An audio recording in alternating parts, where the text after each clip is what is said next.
Rick Howard, thank you so much for coming on the Soccer Queens podcast. Hey, thank you so much for having me. It's great to reconnect. It's great to see you again. And I know we were just talking off air about the first long term athletic development playground workshop back in 2018, right? Right, right. Yeah. So, not too long ago, but it seems like forever ago. It was a And pandemic ago, wasn't it? So that changed everything. right, right. Yeah, I think we've all kind of lost sense of time since 2020.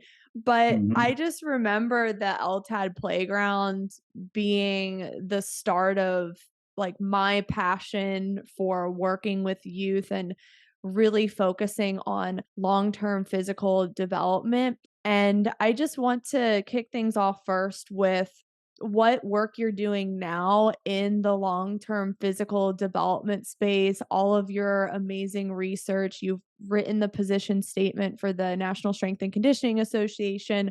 What are you up to today? And just kind of tell everyone about you. Hey, I appreciate that. So I do continue to get to work with kids, and I know that's something that comes up quite a bit. You're either the researcher or you're the person who's out on the field, but never the two shall meet. So I think Joe Eisenman had originally coined that term pracademic, right? Somebody who has the practical experience, but also has the academic background to talk about it. So I do continue to try to keep those two together, especially after the position statement, because that opened up so many doors for me to be able to do more presentations. I've talked nationally, internationally. It's been really exciting to be able to share with so many people what we should be doing. You still get some objections or some sideways stares from folks that are like, "Wow, you know what? Kids shouldn't really be doing that," or that's not the way I've learned it, or that's not how that should be. So we still continue to have an uphill challenge in trying to get people to really understand that it's not that hard. It's just that we've gotten caught up in this one particular model and we just don't seem to be able to get ourselves back out of it.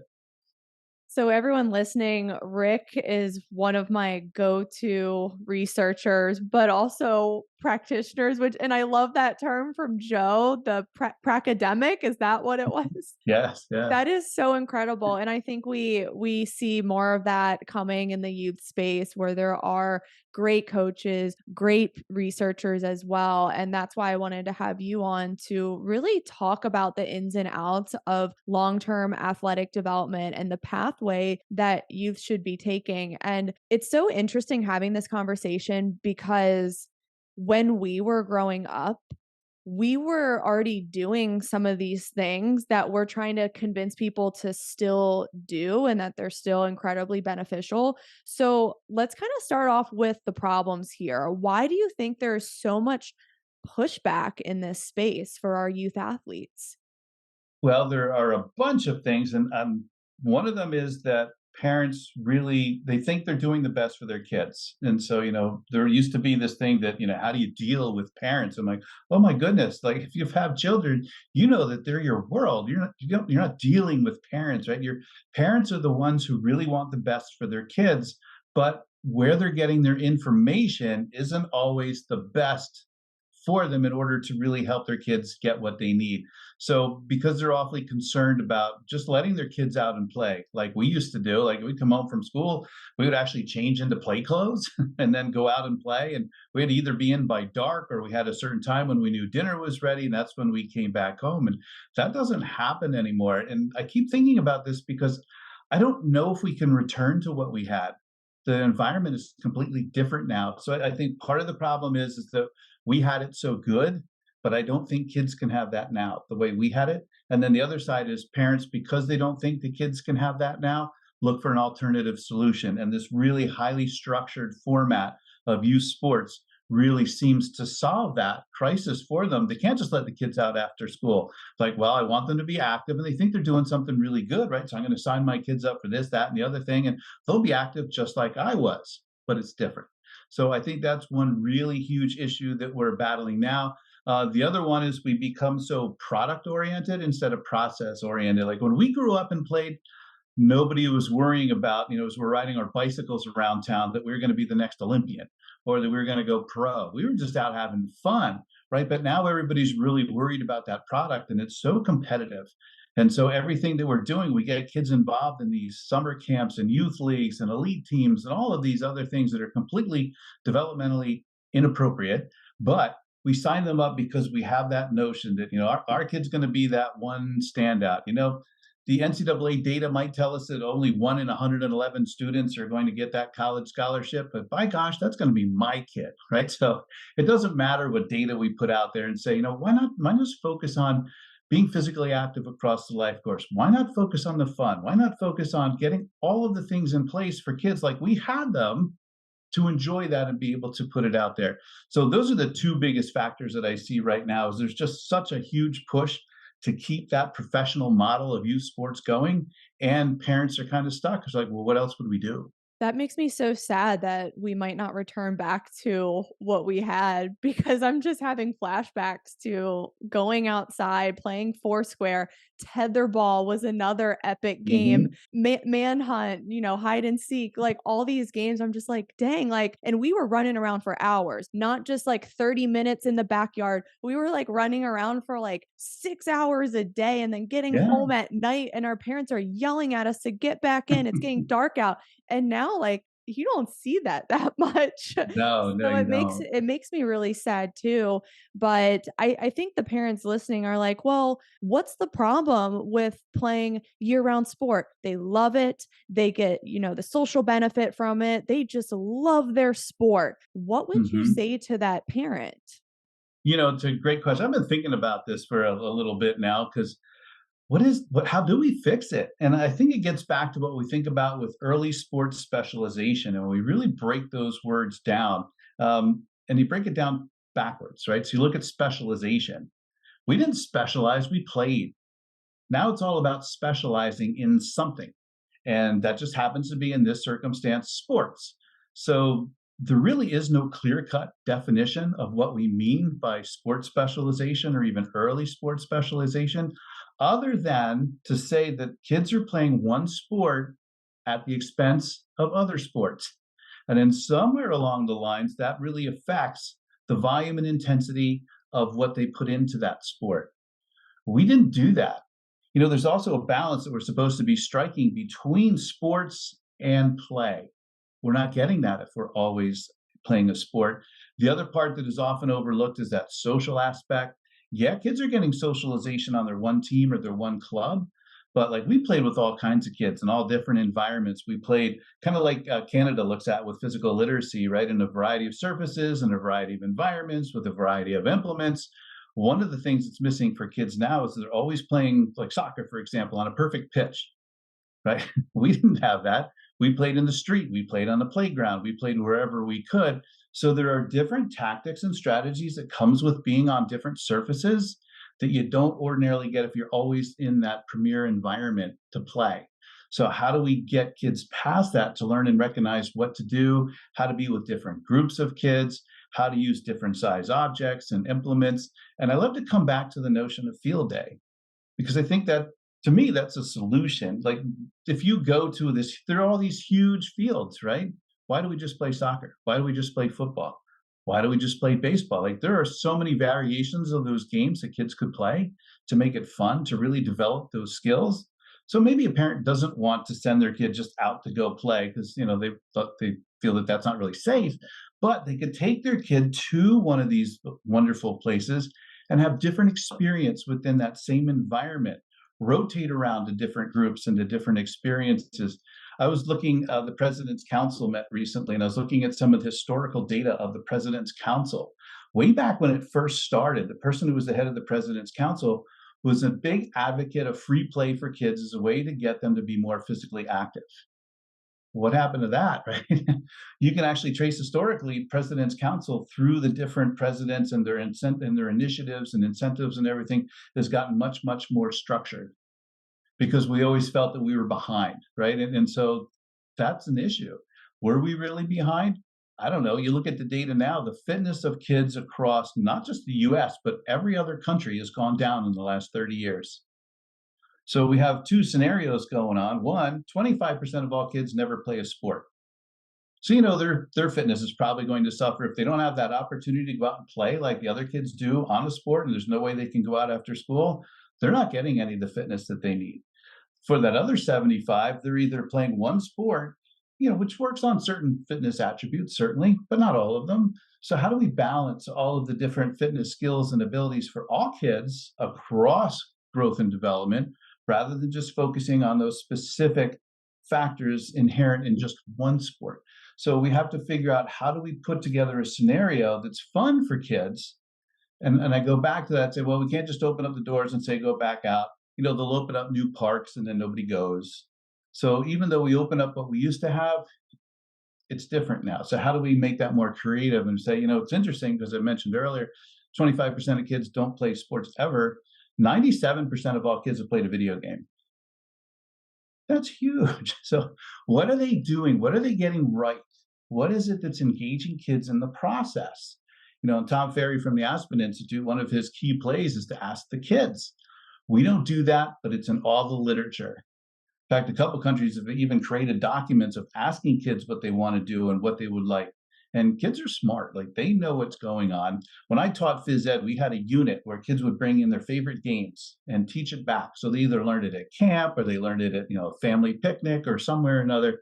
That was everybody's favorite unit because it was so different. And we got to learn all these different ways of playing and moving around. But we tend not to do that. We tend to have everything so structured that it doesn't happen. The other thing that I see that I'm kind of on what's the right word for it? Campaign, let's say, to change is when I walk my dogs at the park, I see the local youth soccer practice. How engaged are the parents? Right? You're outside, you're with your kids, you have every opportunity, especially at the youngest level where parents are the role models, right? Why aren't they on the field helping? Why isn't there something that says, let me help you develop those skills? They're usually on a chair, on their phone, looking at the internet, doing something right until the end. Then they grab the kid and they go home.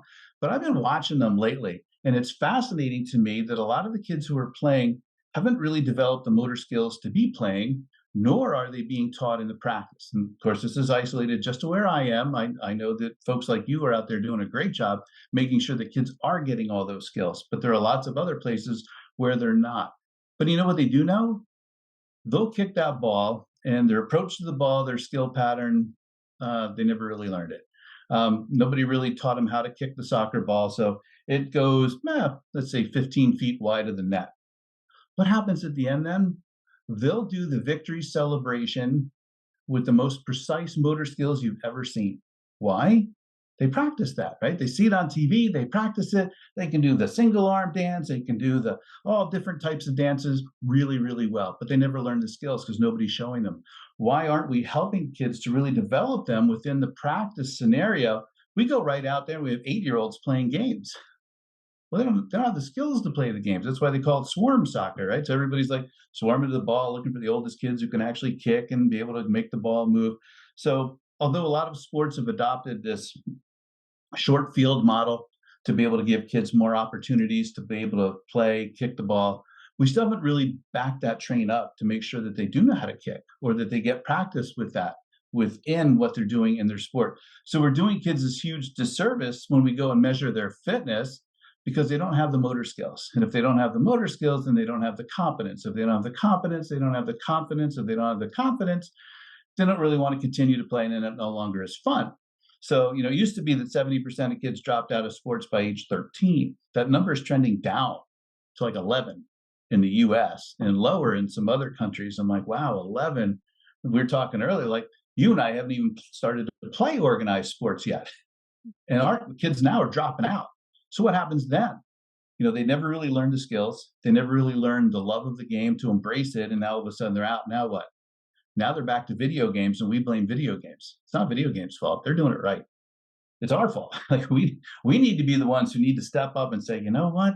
We really need to fix this while we still can. And I think right now is an excellent opportunity to do that because there is a growing trend in terms of the research to show what needs to happen for kids who really want to do the right thing and get out there and play. And I know the kids that I've worked with, if you add that stuff in, like, you don't have to make it look like it's a drudgery. The bestest way to get fast, the best way to get fast is to chase and be chased, they always say, right? So why not? Do you have that actually in your practice?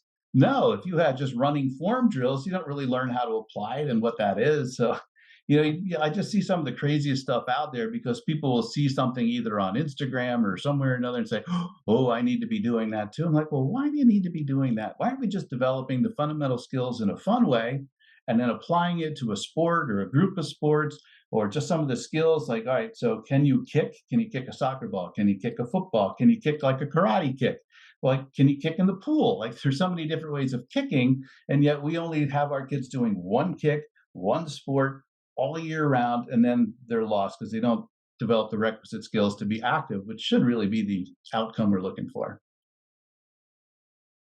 So, just listening to you talk there, I'm like, dang, there's a lot of disasters happening all at the same time. So, the first Mhm. one that you mentioned is that lack of motor skills, and you mentioned variety and the importance of that for the physical development of the kid. But I have seen some performance coaches and even team coaches start to like implement more of a variety through fun small sided games or chasing and racing. But what's Mhm. happening is when they do that, the parents get on them and are like, we don't want our kid doing that. It doesn't look serious enough. It's not going to make them better. And they freak out when it's actually the best thing for the kid.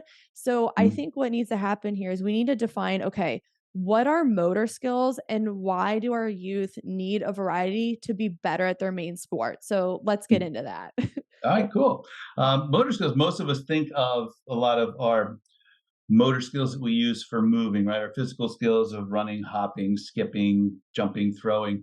But you look at a lot of the injuries that are out there, a lot of them are caused because people, even though they might have learned some of their motor skills and how to run, had relatively effective form, then they went through puberty and their bodies changed and they didn't keep up with some of that motor skill development. So after puberty, their running form was not the same as it was before. So the first point is that motor skills aren't just trained until you're like 10 and then you stop, say, all right, that's good. We have to keep showing kids all the way through how to do that because I see with a lot of my adult athletes and adult clients that some of those skills have just kind of gone out the window and need to be retrained. So the other thing that we look at is there are object skills. So you have things like running, throwing, throwing, striking, kicking, different things where you have an implement in play that you need to be able to use to be able to do that. The other category of motor skills are the ones where I call them body awareness. Some people call them stability, but they're things like can you roll? Can you stop? Can you start? Can you change direction? A lot of the different things that most kids haven't really gotten the combination of muscle strength and motor skills to be able to do. If you have somebody who stops and changes direction, is it because they don't have the motor ability to do so, or they don't really have the strength to slow themselves down and change directions? You have to look at all of this at the same time. So for a lot of our kids, we think for a lot of sports, well, they don't really need to develop strength yet. They're young. I'm working on a couple of different papers on youth sports safety, and the key thing that keeps coming back to me is that all these youth sports safety papers have all these wonderful things like here's how you treat a concussion, here's how you make sure that coaches have training and making sure that there's no abuse, but then they don't teach them how to get in shape to play. I'm like, well, that's abuse, right? So the kids don't have the skills, and so they're trying to keep up. They're actually working harder. They're doing more work to try to keep up.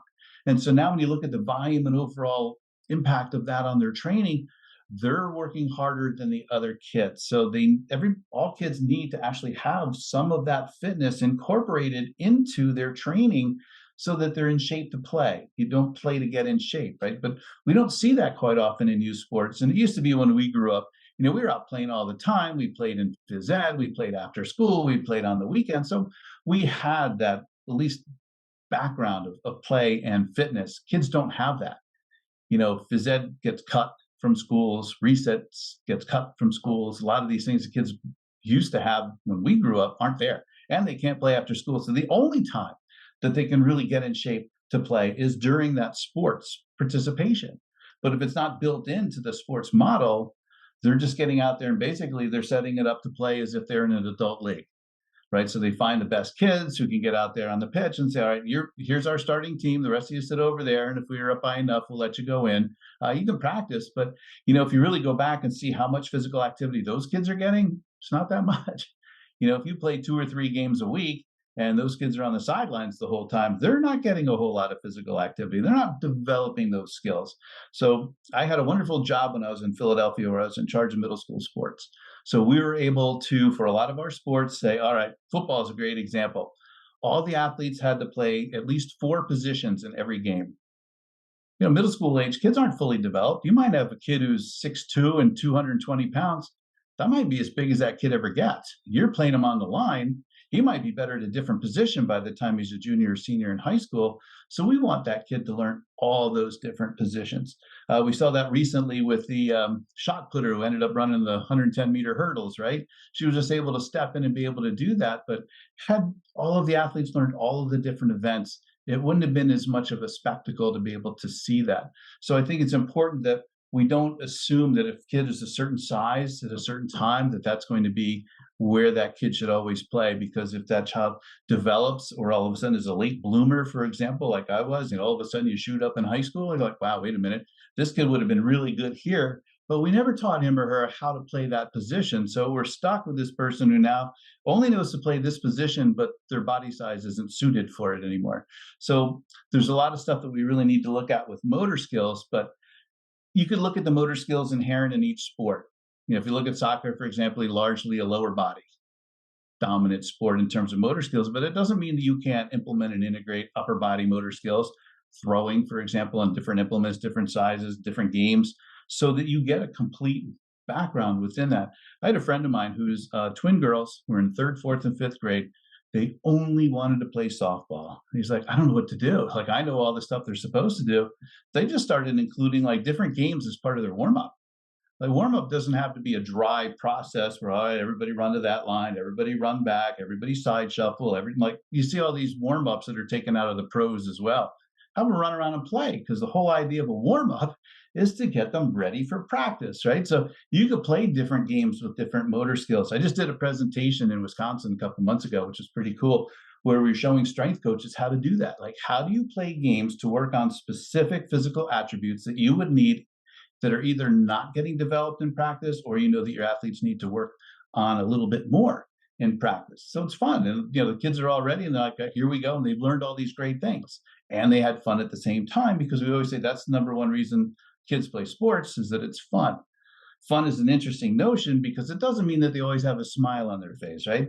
The best definition I ever heard is that balance between success and challenge. So if a kid is always sitting on the sidelines, never gets to play, not fun. Kid is always playing and they're crushing all the other teams. For a lot of kids, that's not fun either, right? There's no challenge there anymore. Like, they need to have some type of a challenge. So it's incumbent on us as parents and coaches to make sure our kids are getting all of that through motor skill development, through strength development, which, as our position statement said, that is really the lifeline of kids being physically active across the lifespan. I'm glad you mentioned how our younger teams don't need to do this professional team warm up. And that kind of segues us into the different stages of youth physical development and how our kids are not mini adults or mini pros. And you played a part in writing the National Strength and Conditioning Association position on long term athletic development. So just walk me through the document, some key takeaways, and any updates that you guys have had since then. All right, cool. Yeah, the best part, my favorite part, was we came up with 10 pillars. It's interesting because when you're trying to get people to read something, position statements inherently never get read, right? Everybody writes it, pat yourselves on the back, and you put it on a shelf, and you're like, all right, well, we got that done. So now I with read this it, one, Rick. I know a lot. What's really cool is the NSCA did a wonderful job of saying, this one's not going to sit on the shelf. We're gonna put this in action. So I was able to write on the website for NSCA. There are articles for parents, or articles for athletes, or articles related depending on whether you work with youth, whether you're working at the high school level, different ways of implementing LTAD. The key parts of LTAD, and one of the struggles that we had that I think so many groups have, is the A word, right? So, is everybody an athlete? And there's all these arguments. There are several people out there that say, you know what? If you're not somebody who's competing on a sport, on a team at a particular time, you're not an athlete. And I'm like, well, what if it's your off season and you're not playing a sport that season? You're going to play next season. Are you not an athlete now? You're only an athlete then? So we go back to Margaret Whitehead, who kind of pioneered the modern concept of physical literacy to say that, it's kind of within your given level of endowment. Like, we're not all superstar athletes, but unfortunately, especially in the US, we have this notion that an athlete is only that elite performer. Everybody else under that is an also ran.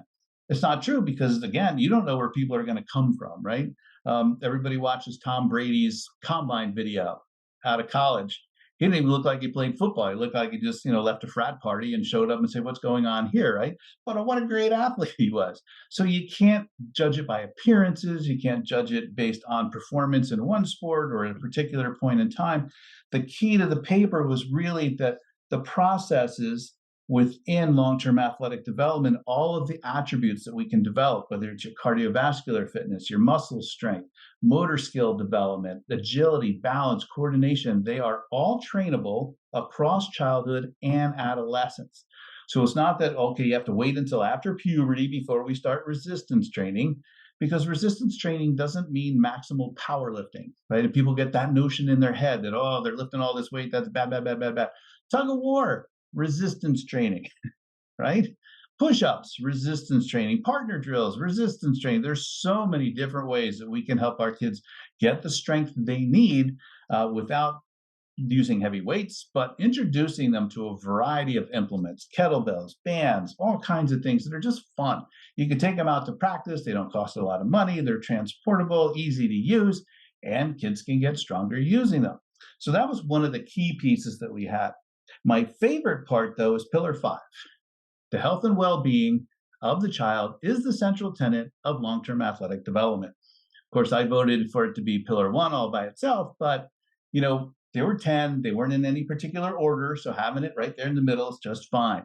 But it's the one that I speak on the most, because I think what we've lost in youth sports, besides youth, is that sports is supposed to be a way to build our overall fitness, our overall physical, mental, social, emotional development, not just how well we perform in a game when we're 10 years old.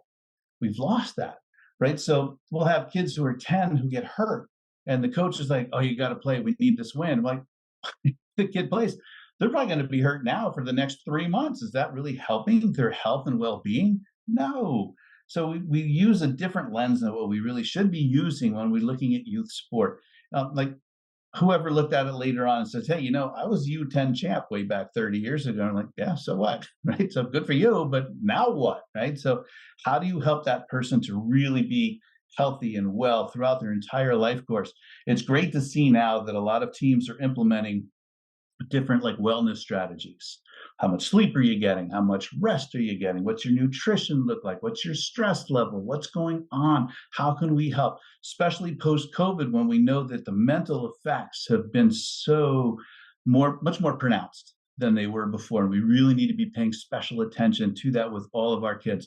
It's just exciting to me that so many kids continue to play sports, right? Because you would have thought after COVID there was that drop, and we're like, "Oh man, here goes sports." Right? Kids have started to come back in a lot of sports.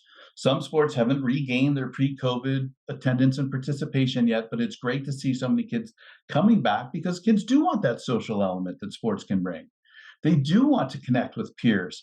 Aside from fun, those are some of the top reasons kids said they play sport. The social interaction, make new friends, learn new skills, get better physical fitness, like all the cool things that sports can do.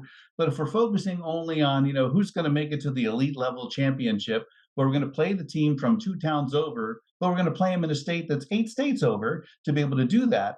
The $19 billion that's spent on youth sports in the US, that's not going to coaches' salaries. It's going to travel.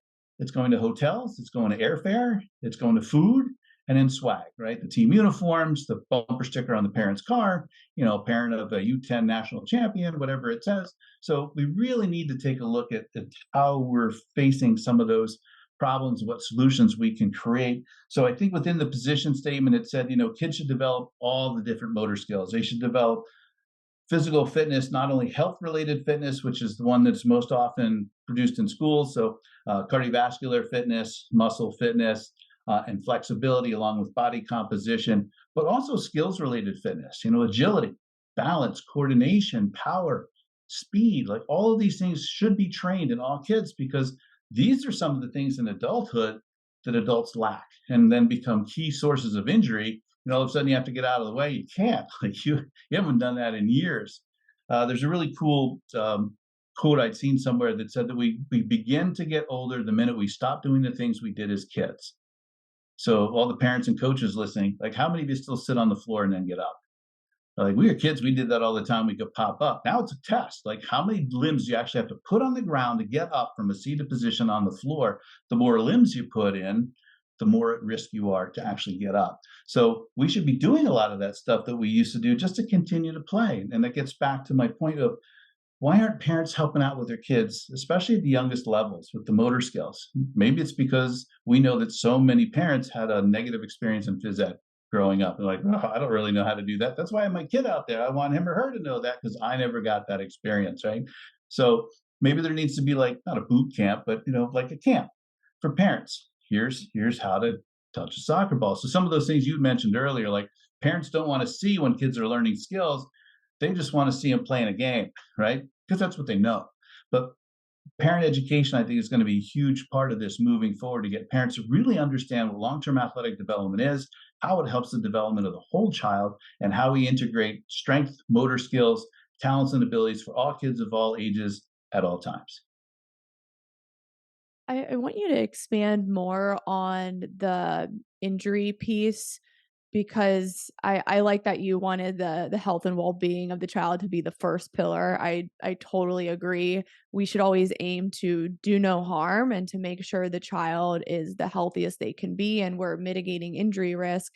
And there's still overwhelming research around specialization causing overuse injuries and even the rising number of ACL injuries, especially in the younger girls. I'm hearing girls ages 11 and 12 getting knee surgeries, which is a disgrace.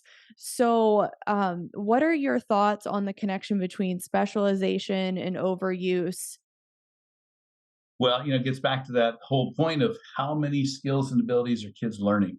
If kids are only learning a certain set of skills and abilities, those are the ones that they're going to keep reproducing. And if they keep reproducing those same skills, but they don't have a requisite strength and motor skills around it, that should something all of a sudden not go right. Like everything we do in sports really is about solving a movement problem.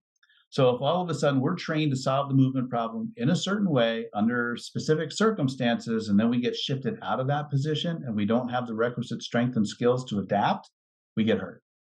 So things that can contribute to that are continuously only doing that same pattern without the opportunity to learn new patterns, um, having too much volume of work. So there are regulations of how much time kids should be in practice and games. And it's the number of hours as their age and years. So a 10-year-old should not be practicing and playing a sport more than 10 hours. So if you get somebody who's practicing 3 or 4 hours and then they're playing a weekend tournaments and they're in 8 hours of games, they're already over. So they're working hard. You get some of those kids who don't have the same requisite development as some of their peers, right? So we tend to pick those kids sometimes born earlier in the maturity chart because they're a little bit more physically developed. Some of the other kids are trying to catch up. So they're doing even more work to try to get to that same level as their other peers. So when you look at the intensity and the volume of overall work, that's a little bit too high as well. This doesn't even include if they happen to be playing on 2 or 3 other travel teams, right? So, when Little League Baseball put in a pitch count, yeah, that's great for that game, but that same kid is playing on 2 or 3 different teams. So they're just under the pitch count, but 3 times a day. So no, it like defeated the whole purpose. So sometimes we're setting our kids up in these situations because we think we need them, because my gosh, we have to win that game. We just have to. I'm like, why? Like we don't have to, right? It's supposed to be about the kid's development. It's not supposed to be about wins and losses. It's supposed to be about the process. Yeah, everybody loves to win. Nobody likes to lose. But if you level the playing field a little bit and you gave kids the opportunity to play in the different positions and to learn more about the sport, I think we'd be much better off in the long run because you wouldn't see the repetitive injuries that we often see, and you would not see that the kids don't have the requisite strength behind them to be able to play their position or any other position they get called upon. So you said that over 10 hours of primary sport play is too much volume, and I think you just spoke for literally every young athlete in America. I think everyone's doing that. So, Oh, crazy, um, yeah. I saw something interesting on Twitter, and I really want your thoughts on this, but you know Jeremy Frisch, who Great does a guy, lot yeah. of work in the youth space as well, amazing stuff, I recommend you guys check him out, but he retweeted another researcher in the youth space, and I forget his name, but he said most kids are playing over 8 to 10 months in the year. They're doing summer sports camps, showcases, tournaments. They're just blasting through the whole year, playing more than 10 hours a week. And I don't care what anyone thinks, but you're putting your kid in a very abusive situation. That's And that absolutely word right. abusive was very bold, it was very triggering for a lot of people, but what do you think of this? Do you agree that is abusive? Because most kids are doing this type of schedule. Well, it So gets it back to calls the a lot beginning of of the people conversation. out. Right? Yeah. It gets back to the beginning of the conversation. Parents think they're doing the right thing for their kid. If they want their kid to be successful, they've read Malcolm Gladwell, right? 10,000 hours, they got to get going and they got to do it now. And they barely have enough time to get the exposure their kid needs to be the successful superstar that they should be. That's not necessarily the goal. So, yeah, it is abusive because the other thing, as we talked about, it's not just always about playing sports year round. Kids are supposed to have 2 days off per week from all sports. They're supposed to have time off after every season, at least a week, and they should take at least a season off every year. That's not happening. They're not getting the opportunity to be kids. So they are basically miniature adults, as we so often say that they're not supposed to be, right? The same leagues that we've created are really just miniature versions of the adult program. I always ask people because I'm in Pennsylvania, I'm like, how did Little League Baseball start? Nobody knows, but right. So this uncle had his nephews come over to visit him. They didn't know anything about baseball, and next year they came back.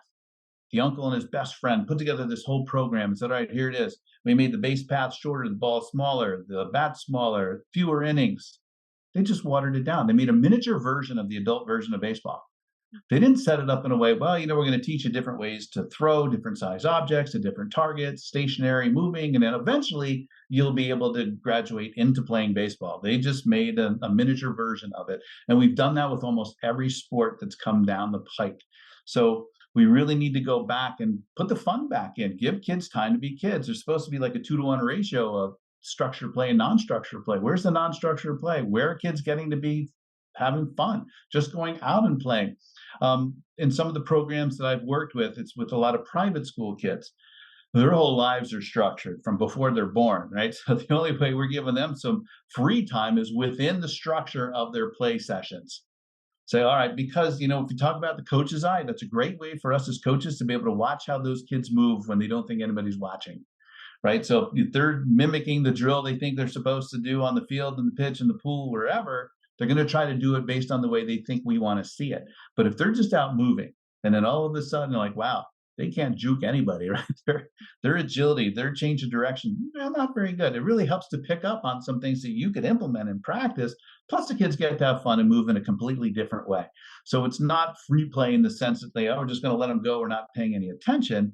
It is intentional. We're letting them move and run and play and create different games.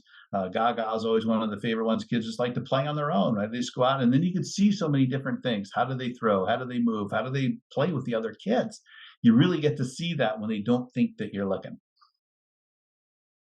Let's get into solutions. So, for the team coaches, you touched on this earlier, they can start to incorporate some fun games and just broad motor skill development within their warm up, which I think is great. It's very easy to do. You don't need that many resources or equipment or a crazy budget. That's pretty straightforward. Then, for the parents, I'm just trying to get into the mind of the parent because I know a lot of them are like, well, like, if our daughter takes a season off from soccer, then she might not make the team next season. Then like another person's going to take her place and then like we're just going to lose out on everything and like we can't take a season off. Like that sounds crazy. We can't take the summer off. We're going to fall behind. And she wants to play on this other team or do all these soccer camps. She wants to sign up for 6 camps because she loves it. What's the solution for parents who have that mindset? Because I know that's what a lot of them are thinking and I get Mhm. it, but what do you say to that? Yeah, I get it too. But the key thing, in getting back to Jeremy's post about abuse, to what outcome? To whose goal? Like, is it really their daughter's goal to play year round, to be in that? No, she wants to do something else. Let her. Right. So, and if more and more parents started doing that, it's that fear of missing out again. Right. So all of a sudden parents are like, well, if I don't do that, then somebody else is going to take the place. And really that becomes, for a lot of parents, it's their social structure, their social set. All those parents in the same groups and the same teams, and like, oh my God, did you see what they did? They might start saying, wow, maybe that's a good idea. There might be something stirring in parents' brains now as more and more information is coming out that they're doing it wrong, but they don't see a solution.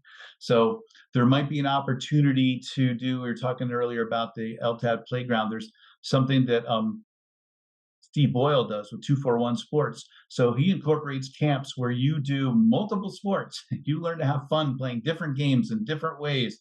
Start looking at it that way, because then, the camp doesn't necessarily start losing all its revenue because they're not signing up for one and only sport, but it is a solution whereby parents can really start to get more skills for their kids. So if more parents said, you know what, I don't want kids just playing soccer year round. I don't want them just playing softball year round. I want them to integrate all of these different skills. How are you going to make that happen for us? So I think parents as a group, they're the ones who are really in the lead here. Although they think they're under the auspices of what the sports camps and sports groups are saying, they are only because they keep paying the money. The sports group saying, I got to keep doing this because I got to keep the revenue come in. If I told you to only play this one sports season, that would die. When I was in Philly, we actually got ice hockey and lacrosse together, and they started multi-sport camps. They cross-trained the officials, they cross-trained the coaches, the athletes got to play different sports, and what ended up happening, they doubled the participation in both sports because kids got to learn across different sports opportunities that they probably never would have had in Philadelphia. So it was a pretty cool way of doing it. So, maybe it's going to take parents to do it, but who's doing the coaching?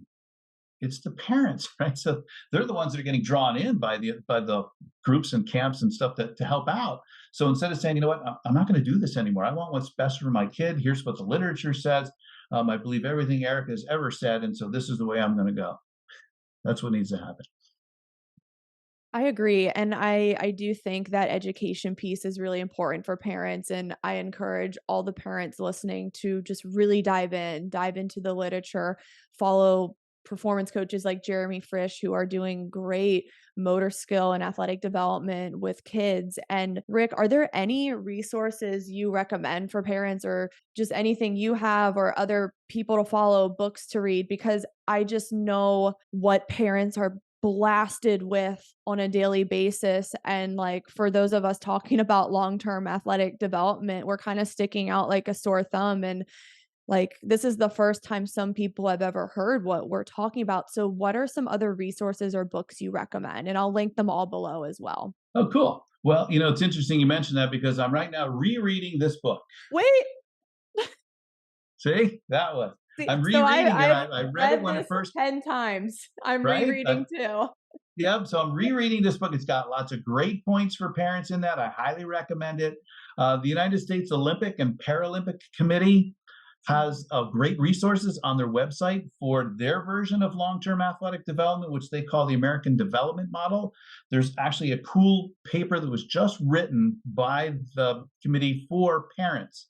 It's a parent's guide of what to look for in sports and things that we should be doing for youth sports. So that's a great tool for parents to be able to have and to be able to look at.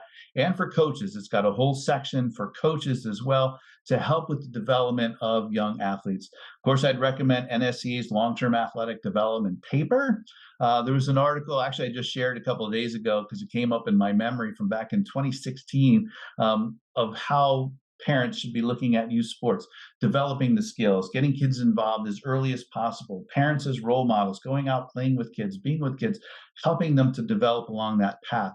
So there's some great information there as well. And those are probably my key resources. NSCA also did a long term athletic development special feature issue about a year and a half ago. We're in the process of working on the next one, but that had some really good articles about how to implement that. There's an article, it's called Rampage. It's talking about a system of how within his practice that you are also just asking for understanding through the practice, making sure that athletes are understanding what you're talking about, what the keys were for the lessons, how that implements and how that is used as you move forward. So there's lots of really good information. If I think of a couple other things, I'll shoot them to you real fast, but those are the ones. And of course, Jeremy, all the stuff that he's doing is fantastic as well. Awesome. So be sure to check all those resources out in the description below. And Rick, this was incredible. I'm just so excited and lit up from this conversation. I hope everyone listening took some new insights away, and we will just keep fighting and getting this education out there so that we can really start to build our youth into well rounded and healthy athletes, not just for their sport, but for a lifetime when their sport ends. So, Rick, thank you again, and I'll see everyone on the next episode.